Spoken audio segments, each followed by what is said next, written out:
Olá, graça e paz em nome de Jesus. Hoje é o 269º dia de leitura da Bíblia na ordem cronológica dos acontecimentos.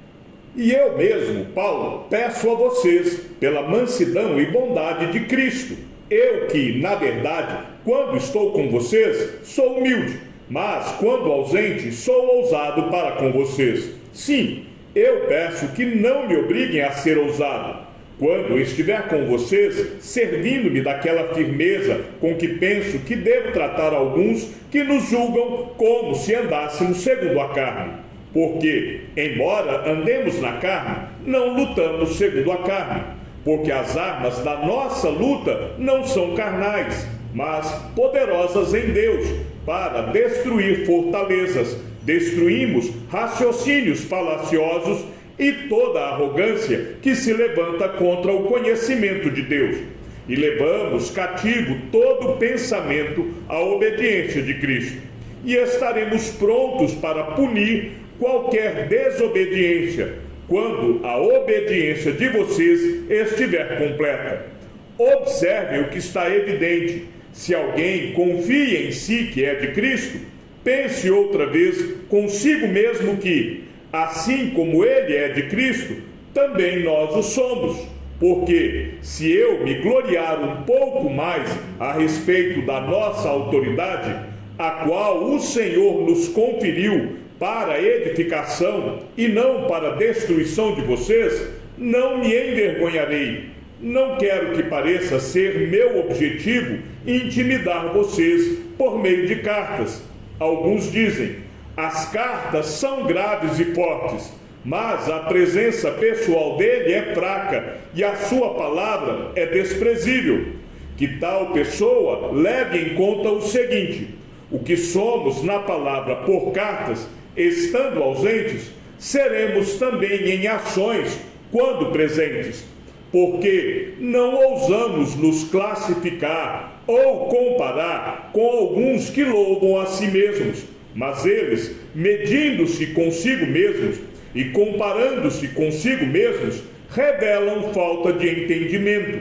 Nós, porém, não nos gloriaremos além da medida, mas respeitamos o limite da esfera de ação que Deus nos demarcou e que se estende até vocês.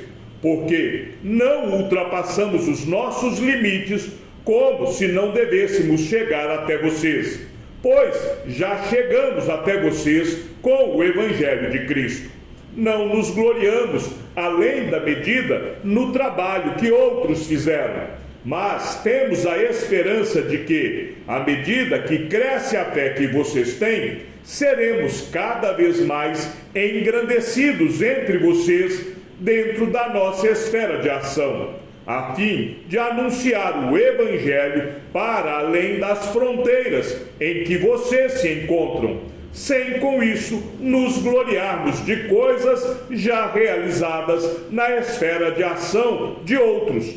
Aquele, porém, que se gloria, glorie-se no Senhor, porque não é aprovado quem recomenda a si mesmo, e sim aquele que o Senhor recomenda. Eu gostaria que vocês me suportassem um pouco mais na minha loucura. Portanto, suportem-me. Tenho zelo por vocês com um zelo que vem de Deus, pois eu preparei vocês para apresentá-los como virgem pura a um só esposo, que é Cristo. Temo que, assim como a serpente, com a sua astúcia, enganou Eva, assim também a mente de vocês seja corrompida e se afaste da simplicidade e pureza devidas a Cristo. Pois, se vem alguém que prega outro Jesus, diferente daquele que nós pregamos, ou se vocês aceitam um espírito diferente daquele que já receberam, ou um evangelho diferente do que já aceitaram, vocês toleram isso muito bem. Porque suponho em nada ter sido inferior a esses superapóstolos, e embora seja fraco no falar, não o sou no conhecimento. Em tudo e por todos os modos, temos manifestado isto a vocês. Será que cometi algum pecado pelo fato de viver humildemente para que vocês fossem exaltados, visto que lhes anunciei o Evangelho de Deus sem cobrar nada? Tirei de outras igrejas, recebendo salário para poder servir a vocês. E estando entre vocês, ao passar privações, não me fiz pesado a ninguém, pois os irmãos, quando vieram da Macedônia, supriram o que me faltava. Em tudo me guardei e me guardarei de ser pesado a vocês. Pela verdade de Cristo que está em mim, garanto que esta glória não me será tirada nas regiões da Acaia. Por quê? Será que é porque não amo vocês? Deus o sabe. Mas o que faço, isso continuarei a fazer, para não dar oportunidade àqueles que a buscam com o objetivo de serem considerados iguais a nós naquilo em que se gloriam, porque esses tais são falsos apóstolos, obreiros fraudulentos, disfarçando-se em apóstolos de Cristo. E não é de admirar, porque o próprio Satanás se disfarça de anjo de luz. Portanto, não deveria surpreender que os seus próprios ministros se disfarcem em ministros de justiça. O fim deles será conforme as suas obras. Outra vez digo, ninguém pense que estou louco, mas se vocês pensam que sim, recebam-me como um louco, para que também eu me glorie por um instante. O que falo nesta confiança de gloriar-me, não falo segundo o Senhor, mas como que por loucura. E visto que muitos se gloriam segundo a carne, também eu me gloriarei, porque, sendo tão sábios, de boa vontade, vocês toleram os loucos. Vocês toleram quem os escravize, quem os explore, quem os engane, quem se exalte, quem lhes dê bofetadas no rosto. Para minha vergonha, confesso que fomos fracos demais para isso. Mas naquilo em que outros têm ousadia, e volto a falar como se fosse louco, também eu a tenho. São hebreus? Eu também. São israelitas? Eu também. São da descendência de Abraão? Eu também. São ministros de Cristo? Falando como se estivesse fora de mim, afirmo que sou ainda mais. Em trabalhos, muito mais. Em prisões, muito mais. Em açoites, sem medida. Em perigos de morte, muitas vezes. 5 vezes recebi dos judeus 40 açoites menos 1. 3 vezes fui açoitado com varas. 1 vez fui apedrejado. 3 vezes naufraguei. Fiquei 1 noite e 1 dia boiando em alto mar. Em viagens, muitas vezes, em perigos de rios, em perigos de assaltantes, em perigos entre patrícios, em perigos entre gentios, em perigos na cidade, em perigos no deserto, em perigos no mar, em perigos entre falsos irmãos, em trabalhos e fadigas, em vigílias, muitas vezes, em fome e sede, em jejuns, muitas vezes, em frio e nudez. Além das coisas exteriores, ainda pesa sobre mim diariamente a preocupação com todas as igrejas. Quem enfraquece, que eu também não enfraqueça. Quem se escandaliza, que eu não fique indignado. Se tenho de me gloriar, vou me gloriar no que diz respeito à minha fraqueza. O Deus e Pai do Senhor Jesus, que é bendito para sempre, sabe que não minto. Em Damasco, o governador nomeado pelo rei Aretas montou guarda na cidade dos Damascenos para me prender, mas num grande cesto me desceram por uma janela da muralha, e assim me livrei das mãos dele. Se é necessário que eu me glorie, ainda que não seja conveniente, vou falar a respeito das visões e revelações do Senhor. Conheço um homem em Cristo que, há 14 anos, foi arrebatado até o 3º céu. Se isso foi no corpo ou fora do corpo, não sei, Deus o sabe.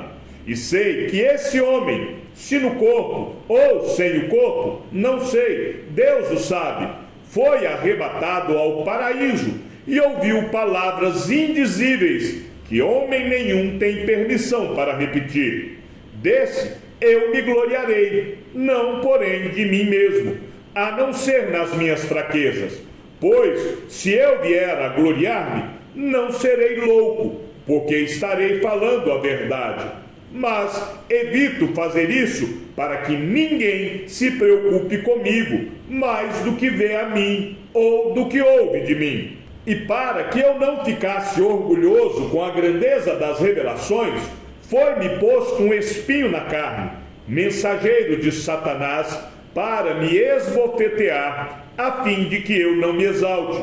3 vezes pedi ao Senhor que o afastasse de mim. Então ele me disse: a minha graça é o que basta para você, porque o poder se aperfeiçoa na fraqueza. De boa vontade, pois, mais me gloriarei nas fraquezas, para que sobre mim repouse o poder de Cristo.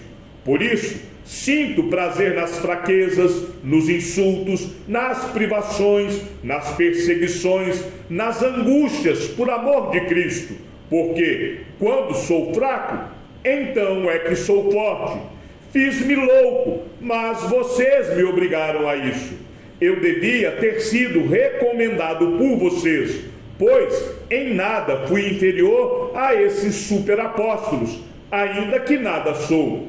Pois as minhas credenciais de apóstolo foram apresentadas no meio de vocês com toda a paciência, por sinais, prodígios e maravilhas, pois em que vocês foram inferiores às demais igrejas, senão no fato de eu não ter sido pesado a vocês. Perdoe-me esta injustiça. Eis que, pela 3ª vez, estou pronto para visitá-los, e não serei um peso para vocês, pois não estou interessado nos bens de vocês, e sim em vocês mesmos. Não são os filhos que devem juntar riquezas para os pais, mas os pais para os filhos. Eu, de boa vontade, gastarei e me deixarei gastar em favor de vocês. Se eu os amo cada vez mais, será que vou ser amado cada vez menos? Seja como for, eu não fui um peso para vocês. No entanto, sendo astuto, eu os prendi com astúcia. Será que eu explorei vocês por meio de alguém que lhes enviei? Pedi a Tito que fosse até aí e mandei com ele outro irmão. Será que Tito explorou vocês? Não é verdade que temos andado no mesmo espírito? Não seguimos nas mesmas pisadas? Há muito vocês podem estar pensando que queremos nos defender diante de vocês. Falamos em Cristo diante de Deus, e tudo isto, meus amados, é para a edificação de vocês, pois tenho receio de que, indo até aí, eu não os encontre na forma em que gostaria de encontrá-los, e que também vocês me achem diferente do que esperavam, e que haja entre vocês briga, inveja, ira, egoísmo, difamação, intriga, orgulho e tumulto. Tenho receio de que, indo outra vez, o meu Deus me humilhe diante de vocês e eu venha a chorar por muitos que no passado pecaram e não se arrependeram da impureza, da imoralidade sexual e da libertinagem que praticaram. Esta é a 3ª vez que vou visitá-los. Por boca de 2 ou 3 testemunhas, toda a questão será decidida. Já o disse anteriormente e digo de novo, como fiz quando estive presente pela 2ª vez.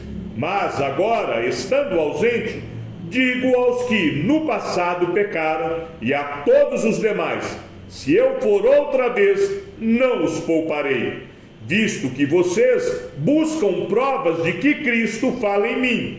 Ele não é fraco quando trata com vocês. Pelo contrário, é poderoso entre vocês. porque, de fato, foi crucificado em fraqueza, mas vive pelo poder de Deus, porque nós também somos fracos nele, mas viveremos com ele pelo poder de Deus para o bem de vocês. Examinem-se para ver se realmente estão na fé, provem a si mesmos, ou não reconhecem que Jesus Cristo está em vocês, a não ser que já tenham sido reprovados. Mas espero que reconheçam que nós não fomos reprovados. Estamos orando a Deus para que vocês não façam mal algum, não para que simplesmente pareça que nós fomos aprovados, mas que vocês façam o bem, mesmo que pareça que nós fomos reprovados, porque nada podemos contra a verdade, senão a favor da verdade. Porque nos alegramos quando nós estamos fracos e vocês estão fortes. E a nossa oração é esta: que vocês sejam aperfeiçoados. Portanto, escrevo estas coisas estando ausente, para que, estando presente, não venha a usar de rigor segundo a autoridade que o Senhor me deu para edificação e não para destruição. Quanto ao mais, irmãos, a Deus, procurem aperfeiçoar-se, consolem uns aos outros, tenham o mesmo modo de pensar, vivam em paz, e o Deus de amor e de paz estará com vocês. Saúdem uns aos outros com um beijo santo. Todos os santos mandam saudações. A graça do Senhor Jesus Cristo e o amor de Deus e a comunhão do Espírito Santo estejam com todos vocês. Depois de nos separarmos deles, navegamos diretamente para a ilha de Cos. No dia seguinte, chegamos a Rodes e dali fomos a Patra. Encontrando um navio que ia para a Fenícia, embarcamos nele seguindo viagem. Quando a ilha de Chipre já estava à vista, deixando-a à esquerda, navegamos para a Síria e chegamos a Tiro, pois o navio devia ser descarregado ali. Encontrando os discípulos, permanecemos lá durante 7 dias. Movidos pelo Espírito, eles recomendavam a Paulo que não fosse a Jerusalém. Passados aqueles dias, saímos para continuar a viagem. Todos os discípulos, cada um com a sua mulher e os seus filhos, nos acompanharam até fora da cidade e, ajoelhados na praia, oramos, despedindo-nos uns dos outros, embarcamos, e eles voltaram para casa. Quanto a nós, concluindo a viagem iniciada em Tiro, chegamos a Ptolemaida, onde saudamos os irmãos, passando um dia com eles. No dia seguinte, partimos e fomos para Cesareia. E entrando na casa de Filipe, o evangelista, que era um dos 7, ficamos com ele. Filipe tinha 4 filhas solteiras que profetizavam. Demorando-nos ali alguns dias, veio da Judéia um profeta chamado Ágabo, que, aproximando-se de nós, pegou o cinto de Paulo e, amarrando com ele os próprios pés e mãos, declarou: assim diz o Espírito Santo, é isto que os judeus em Jerusalém farão ao dono deste cinto, para entregá-lo nas mãos dos gentios. Quando ouvimos estas palavras, tanto nós como os daquele lugar, rogamos a Paulo que não fosse a Jerusalém. Mas ele respondeu: o que estão fazendo ao chorar assim e partir o meu coração? Pois estou pronto, não só para ser preso, mas até para morrer em Jerusalém pelo nome do Senhor Jesus. Como Paulo não se deixou persuadir, conformados dissemos: seja feita a vontade do Senhor. Passados aqueles dias, tendo feito os preparativos, fomos para Jerusalém. Alguns dos discípulos também vieram de Cesareia conosco, trazendo consigo Mnason, natural de Chipre, velho discípulo, com quem nos deveríamos hospedar. Chegamos ao fim da leitura de nosso 269º dia. Que o Senhor seja com o teu espírito e que a graça seja com todos os que amam sinceramente a nosso Senhor Jesus Cristo. E ao Deus único e sábio seja dada toda a glória, e que a sua vida seja sempre para mais em Cristo Jesus. Um forte abraço e até amanhã, se assim o Senhor nos permitir.